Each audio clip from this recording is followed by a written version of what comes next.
जी जी sir, मैं विश्वास गौतम बोल रहा हूँ। अच्छा सर, पहले आपको बहुत बहुत बधाई कि आप जीआईसी प्रवक्ता में आपकी 37 रैंक आई। धन्यवाद धन्यवाद सर आपका। सर अभी आप कहाँ पे आपको पोस्टेड, कहाँ पे आपको मिला है कॉलेज? अभी सर 18 तारीख को जब नियुक्ति पत्र वितरण हुए हैं तब मुझको पता चला है कि मुझको बुलंदशहर मिला हुआ। बुलंदशहर का कॉलेज है, पहासू जगह है कोई। अच्छा सर, सर आप रहने वाले कहाँ के, मतलब उत्तर प्रदेश की? मेरा गृह जनपद कानपुर शहर है सर।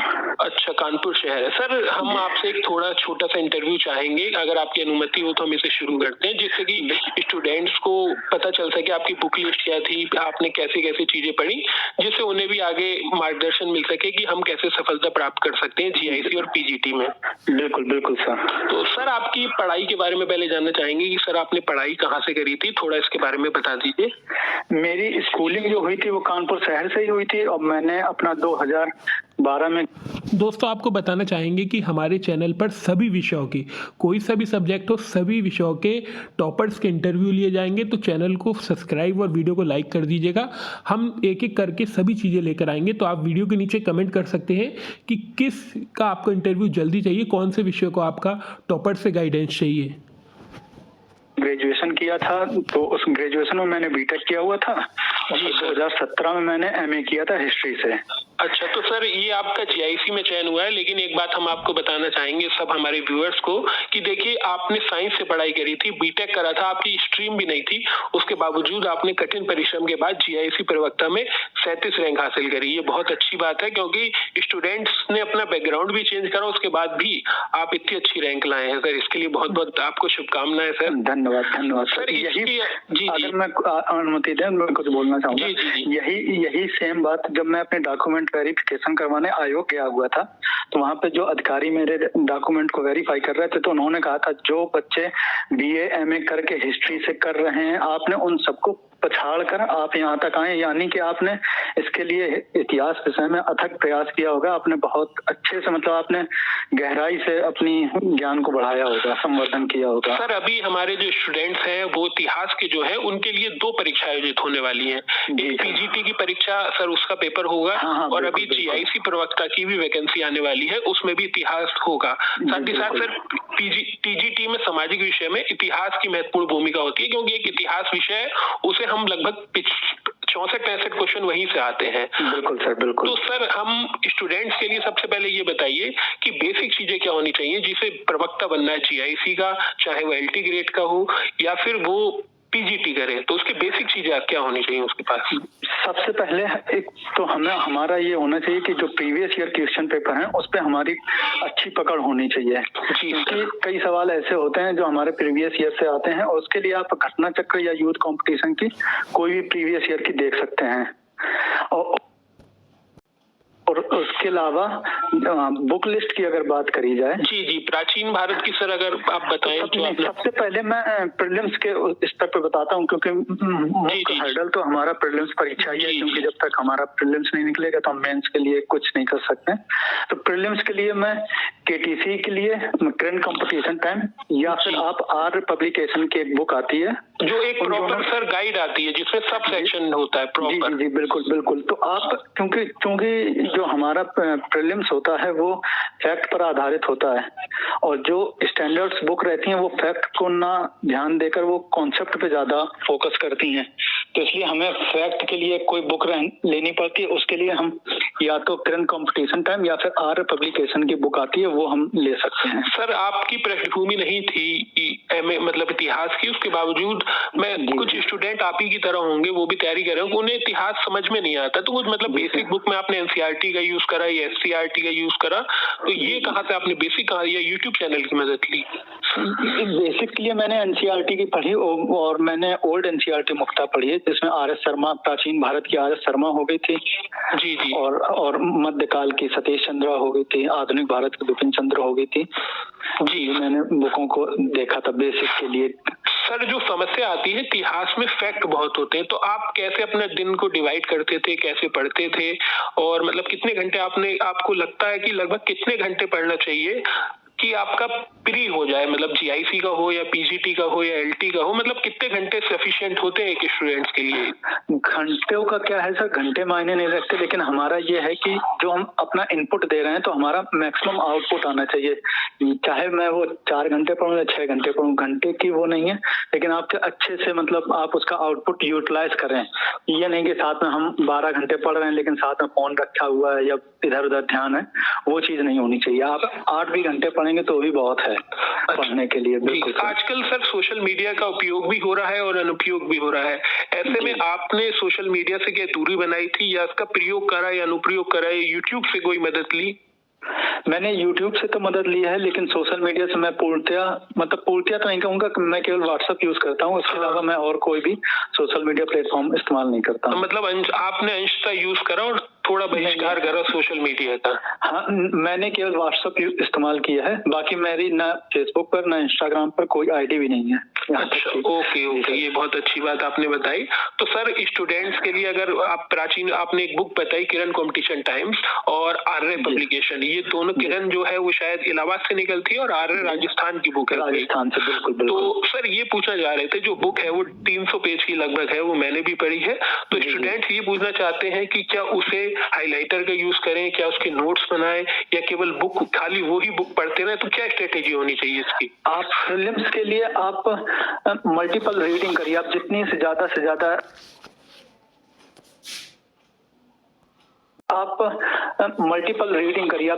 ज्यादा रीडिंग कर सकते हैं उतना रीडिंग करिए। और आपको पूरी बुक ना पढ़ के आपको चुनिंदा टॉपिक्स ही पढ़ने हैं। जब वो आप बैक ईयर पेपर्स को आप देखेंगे तो हमको समझ में आएगा कि किस सेक्शन से ज्यादा सवाल आ रहे हैं, तो उसी को बेस बनाकर हमें अपनी तैयारी करनी चाहिए।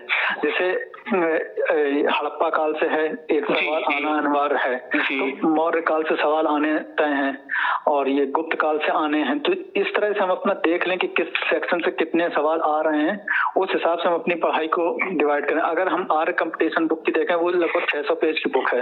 अगर हम पूरी बुक, तो मल्टीपल रीडिंग उसकी हो ही नहीं पाएगी, 2-3 महीने में भी नहीं हो पाएगी मल्टीपल रीडिंग। तो हमें टॉपिक सेलेक्टेड पढ़ना है। और मैंने जब जीआईसी का प्रीलिम्स परीक्षा दी थी तो मैंने उसमें देखा था कि हिस्ट्री के मतलब प्राचीन भारत के सवाल ज्यादा आए हुए थे एज कम्पेयर टू मतलब ये आधुनिक भारत। हाँ, और ट्रेंड ये होता है कि सर ये आधुनिक भारत बच्चा ज्यादा पढ़ के जाता है। बिल्कुल। तो इस वजह से हम ये नहीं कह सकते हैं कि प्राचीन भारत या मध्यकाल को छोड़ के हम आधुनिक भारत पर ज्यादा फोकस करें, क्योंकि वहाँ पे 120 सवाल आने थे टोटल और 80 सवाल सब्जेक्ट से थे। जी सर, एक बात और बताइए, आपने हमें इतिहास का बताया। आप जानते हैं कि जीआईसी में 40 क्वेश्चन जीएस के आते हैं और एलटी ग्रेड में 30 क्वेश्चन जीएस के आते हैं। तो इसको आपने कैसे पढ़ा? इसमें क्या क्या स्टूडेंट्स को पढ़ना चाहिए, किन चीजों से दूर रहना चाहिए? जीएस में जैसे अगर मैं जीआईसी की बात करूं तो उसमें 40 सवाल आते, तो 40 सवाल में हम एक मोटा अंदाजा लगा सकते हैं कि 4 से 5 सवाल हमारे करंट के होंगे और 5 से 6 सवाल ही मतलब हिस्ट्री के रहेंगे, 5 से 6 सवाल ही पॉलिटी के रहेंगे। मतलब क्योंकि वो ओवरऑल हर सेक्शन को औसतन बांटेंगे ताकि किसी एक को अधिक प्रायोरिटी ना मिले। जी क्योंकि उसमें हिस्ट्री भी आएगी, साइंस भी आती है उसमें भी शायद थोड़ा। बिल्कुल। और अभी जैसे कुछ परीक्षाओं में मैंने देखा है उसमें रीजनिंग के और मैथ के भी सवाल रखे गए थे। उसमें जीआईसी में प्रीलिम्स में मैथ और रीजनिंग नहीं थी, लेकिन हमें मैथ और रीजनिंग को भी इग्नोर नहीं करना है क्योंकि आयोग कुछ भी रख सकता है। जी। तो आपने जीआईसी में मतलब क्या पढ़ा? मतलब लिमिटेड सोर्स पढ़ा, क्योंकि अगर आप अपने आप को सब्जेक्ट को पढ़ेंगे तो बहुत भारी हो जाएगा। मतलब कैसे आपने पढ़ा उसे? 5 क्वेश्चनों के लिए आपने क्या करा उसके लिए? मैंने जीएस के लिए करंट पे फोकस किया था क्योंकि मैं हिस्ट्री में देनी था मुझको, तो हिस्ट्री मैंने पूरी तरह से छोड़ दी थी। वहाँ मैं हिस्ट्री की तैयारी कर रहा हूँ, कवर हो गई। और पॉलिटी और ज्योग्राफी मेरी अच्छी है, तो मैंने जीएस में केवल करंट पे ही ज्यादा फोकस किया। बाकी सब्जेक्ट को मैंने ना ज्यादा मतलब करके मैंने अपने ऑप्शनल सब्जेक्ट पे हिस्ट्री पर ज्यादा फोकस किया। सर ये बताइए, काफी स्टूडेंट जो है, जैसे आपने मुझे एक किताब बताई किरण की और आर्य की, ये 300-400 पेज की किताबें हैं। कुछ किताबें जो है वो फेमस भी हैं, बहुत लोग पढ़ते भी हैं। जैसे मैं नाम लेना चाहता हूँ, केसी श्रीवास्तव, हरिश्चंद्र वर्मा और मॉडर्न इंडिया स्पेक्ट्रम। स्टूडेंट्स ये मोटी किताब लेकर आते हैं और इसको पढ़ने का प्रयास करते हैं। क्या ये एक सही रणनीति है ऑब्जेक्टिव टाइप पेपर में कि स्टूडेंट्स इतनी मोटी किताबें पढ़े और उसका प्रतिफल उन्हें ना मिल पाए?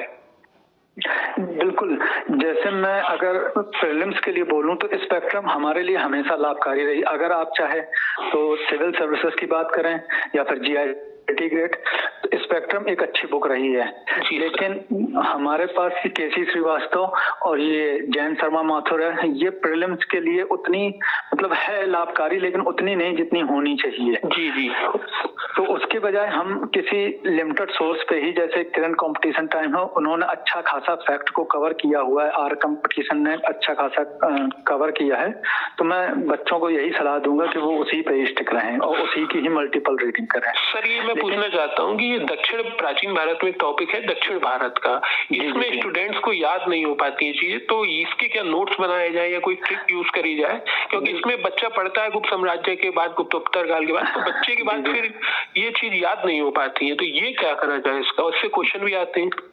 बिल्कुल, इसका मैंने, जैसे मैं जब मुख्य परीक्षा की तैयारी कर रहा था जी, तो मैंने मुख्य परीक्षा तैयारी के दौरान मैंने ये साउथ के टॉपिक पढ़े थे, तो मैंने उनका लिख के उनके नोट्स बनाए थे और उन्हीं की ही मल्टीपल रीडिंग करी, अपने नोट्स की मल्टीपल रीडिंग करी। तो उससे फिर मुझे 2-3 रीडिंग से, जब मैंने नोट्स बना रहा था उसी टाइम ही मेरी काफी क्लियरिटी हो गई थी, लेकिन फिर वो मल्टीपल रीडिंग से मुझे चीजें भी याद रहने लगी और फिर उसका नतीजा यह है कि मैं 37वीं रैंक पर जीआईसी में सेलेक्ट हो गया। तो सर आपसे बात करके हमें अच्छा लगा। अंत में हम यही आपसे कहना चाहेंगे, जैसे अगर जीआईसी का पेपर कोई दे रहा है तो सामान्य अध्ययन के लिए लूसेंट या घटना चक्र की ले ली जाए, करंट के लिए ये सफिशिएंट रहेगी? बिल्कुल बिल्कुल सर, मतलब लूसेंट के लिए आप जीएस कवर कर लीजिए अगर किताबों की बात करी जाए। जी जी। और घटना चक्र या घटना सार है जीएस के लिए आप, जी हाँ, घटना सार या घटना चक्र ले लीजिए, और जीएस के लिए भी घटना चक्र की आने लगी है, पॉइंटर आती है और वो उन्होंने कुछ पिक्टोरियल टाइप का निकाला हुआ है घटना चक्र में। जी जी जी, सब सेक्शन की अलग अलग छोटी छोटी सी बुक जो आती है, जो छोटी छोटी है बुक जो आती है। बिल्कुल बिल्कुल बिल्कुल। तो आप सभी सुन रहे हैं, देख लीजिए जीआईसी के लिए और एलटी ग्रेड का जो जीएस पोर्शन है उसके लिए सर ने बताया है प्रीवियस ईयर पेपर मस्ट है आपके लिए, आयोग में जो पूछे जाते हैं क्वेश्चन वो कर लीजिए, साथ ही साथ लूसेंट और करंट के लिए आप घटना सार या घटना चक्र। अगर इतिहास, जी जी बताइए।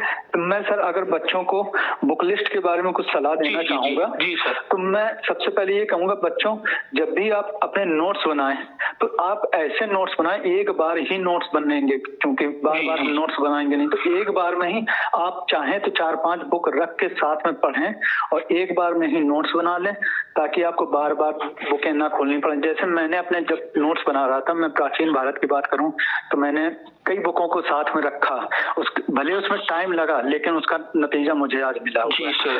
तो जैसे बहुत से बच्चे बोलते हैं कि आप एक बुक पे स्टिक रहें, लेकिन ऐसा नहीं है, इतिहास में वो चीज नहीं कि आप एक बुक पे स्टिक रह सकते हैं, क्योंकि राइटर किस बैकग्राउंड से बिलोंग करता है वो हमारा सब देखना पड़ेगा। तो इस वजह से मल्टीपल आप बुक, एक नोट्स बनाते टाइम आप 3-4 बुकें रख लीजिए, उसके बाद आपके एक बार नोट्स बन जाए, आप अपने नोट्स को पढ़िए, बुकें कोई भी रेफर मत करिए।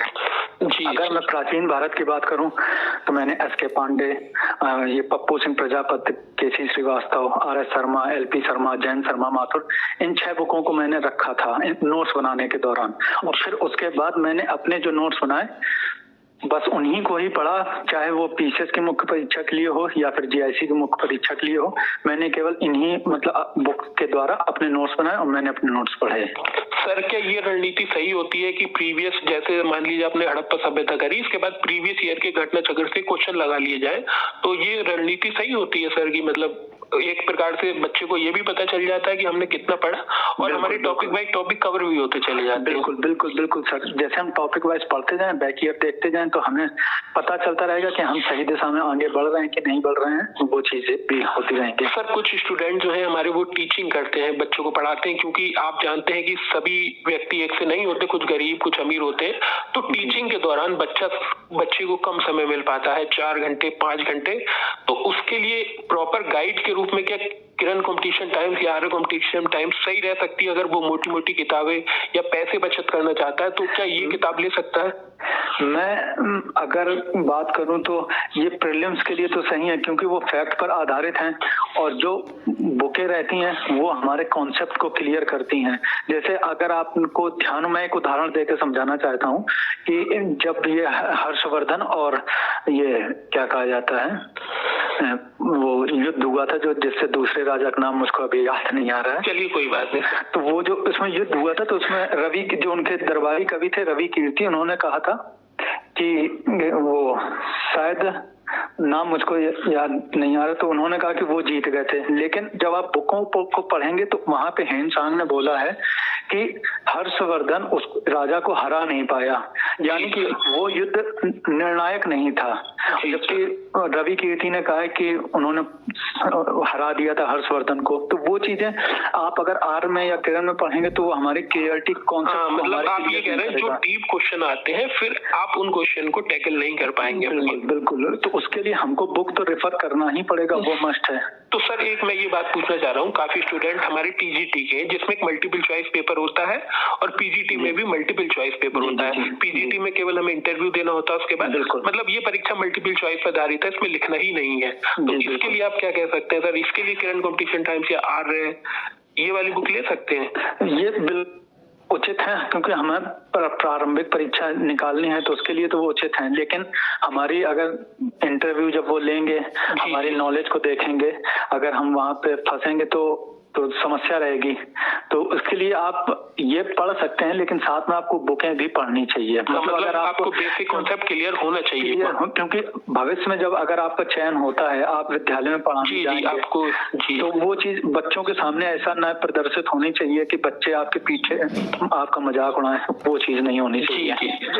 ये चीज है। तो सर बहुत बहुत धन्यवाद आपका। और अंत में आप 2 लाइन क्या कहेंगे जो स्टूडेंट पढ़ाई कर रहे हैं कि अथक प्रयास करते रहिए, सफलता एक न एक दिन मिलेगी। कुछ बताइए मूल मंत्र आपकी सफलता के, 4 बातें जो आपकी मूल मंत्र जो मील का पत्थर साबित हुई आपकी सफलता के लिए, वो क्या होंगी सर? सबसे मैं अक्सर एक कथन बोलता रहता हूँ, बाकी बहुत लोगों ने सुना होगा, ना किसी से ईर्ष्या ना किसी से होड़, मेरी अपनी मंजिल और मेरी अपनी दौड़। जी, आप किसी से भी मतलब ना ईर्ष्या करिए अपनी तैयारी के दौरान, ना किसी से द्वेष रखिए। आप अपनी तैयारी करते रहिए, अच्छे से पढ़ते रहिए, आपको सफलता जरूर मिलेगी। सर बहुत बहुत धन्यवाद आपको। और आपकी वो सफलता मिली, आगे आप पीसीएस मेंस भी दे रहे हैं। हम चाहते हैं कि आप पीएसए एडीआईओ अच्छी पोस्ट पर जाएं और समाज के जो नीचे तबके के लोग हैं वहां तक भी मदद पहुंचे, यही हम आशा करते हैं। सर बहुत बहुत धन्यवाद, आपने हमें टाइम दिया सर। धन्यवाद। तो आप ये इंटरव्यू सुन लीजिए, जो बेसिक बातें बताई गई हैं सर के द्वारा कि आपको एक आधार बुक रखिए, कहने का मतलब है एक बेसिक बुक जरूर रखिएगा। प्राचीन के लिए वो आप बेसिक बुक कोई भी रखिएगा, मध्यकालीन के लिए भी और मॉडर्न हिस्ट्री के लिए भी। साथ ही साथ उनके द्वारा ये बताया गया है कि किरण कॉम्पिटिशन टाइम्स या आर्य कॉम्पिटिशन टाइम्स की एक गाइड ले लीजिए, साथ ही साथ प्रीवियस। तो अगर मैं उनके हथियार के बारे में आपको बताऊं, जो मूल मंत्र साबित हुआ, बेसिक आपके क्लियर होने चाहिए, साथ ही साथ आपके पास प्रीवियस ईयर पेपर होने चाहिए, पाठ्यक्रम पूरा होना चाहिए। पाठ्यक्रम को अपने टॉपिक्स वाइज कवर कर लें कि मुझे कितने दिन में अपना टॉपिक ये पूरा करना है। तो आगे भी ये वीडियो हमारी लगातार जारी रहेंगी। आप कमेंट करके बताइए कि किस सब्जेक्ट का आपको स्टूडेंट जो सिलेक्ट हुए हैं उनसे इंटरव्यू लेना है, तो हम प्रयास करेंगे कि आपके लिए ये इंटरव्यू और रखा जाए। आज की वीडियो में बस इतना ही। वीडियो अच्छी लगी तो उसे लाइक कर दीजिए, चैनल पर नए हैं तो सब्सक्राइब कर दीजिए।